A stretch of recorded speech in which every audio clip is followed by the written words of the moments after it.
ऐसी बातें गूगल पर नहीं मिलती। नमस्कार दोस्तों, पत्नी के अलावा इस एक स्त्री के साथ संभोग करना पाप नहीं बल्कि पुण्य है। पुरुष इस वीडियो को जरूर सुने। हिंदू धर्म में पति पत्नी के रिश्ते को एक पवित्र बंधन माना जाता है, जिसकी अपनी मर्यादा होती है। आइए जानते हैं किस स्त्री के साथ संभोग करने से पाप नहीं लगता बल्कि पुण्य मिलता है। लेकिन उससे पहले चैनल को सब्सक्राइब कर लें और एक प्यारा सा कमेंट कर दे।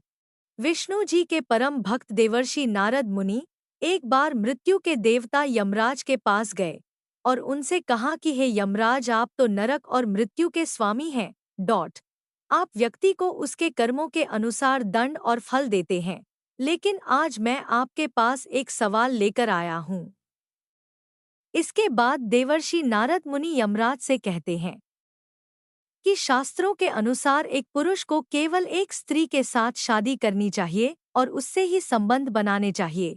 लेकिन आपने देखा होगा कि कुछ लोग अनेक विवाह करते हैं और अनेक स्त्रियों के साथ संबंध बनाते हैं। तो क्या ये पाप है?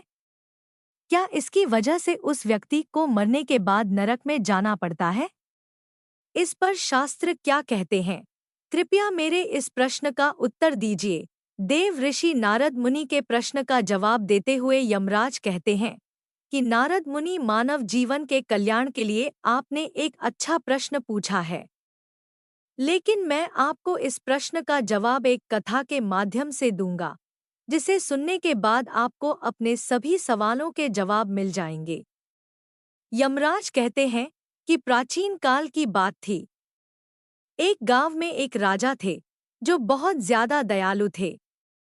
वो अपनी प्रजा की हर एक छोटी से छोटी जरूरत का ख्याल रखते थे और उनकी प्रजा भी उनसे अत्यंत संतुष्ट रहती थी।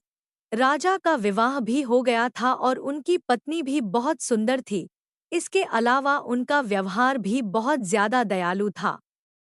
राजा रानी का जीवन अत्यंत सुखमय था, लेकिन उनको सिर्फ एक चीज का दुख रहता था कि उन्हें कोई संतान नहीं थी। राजा रानी और गांव की प्रजा को इस बात की चिंता था कि राजा के बाद उनके साम्राज्य को कौन संभालेगा। राजा रानी ने अनेक वैद्य से अलग अलग उपचार कराए थे। इसके अलावा व्रत, दान पुण्य, यज्ञ और संतान प्राप्ति के लिए कई उपाय भी किए थे, लेकिन उसके बाद भी उन्हें पुत्र की प्राप्ति नहीं हो रही थी। ऐसे में दुखी प्रजा ने राजा को सलाह दी कि उन्हें दूसरा विवाह कर लेना चाहिए ताकि उनका वंश आगे बढ़ सके और गांव को एक नया राजा मिल सके। लेकिन महाराज अपनी पत्नी से अत्यंत प्रेम करते थे, जिसके कारण उन्होंने दूसरा विवाह करने के लिए मना कर दिया। इसके अलावा उन्हें शास्त्रों का भी ज्ञान था, जिसमें बताया गया था कि एक पुरुष को केवल एक विवाह ही करना चाहिए। शादीशुदा होते हुए किसी और स्त्री के साथ संबंध बनाने से पाप लगता है।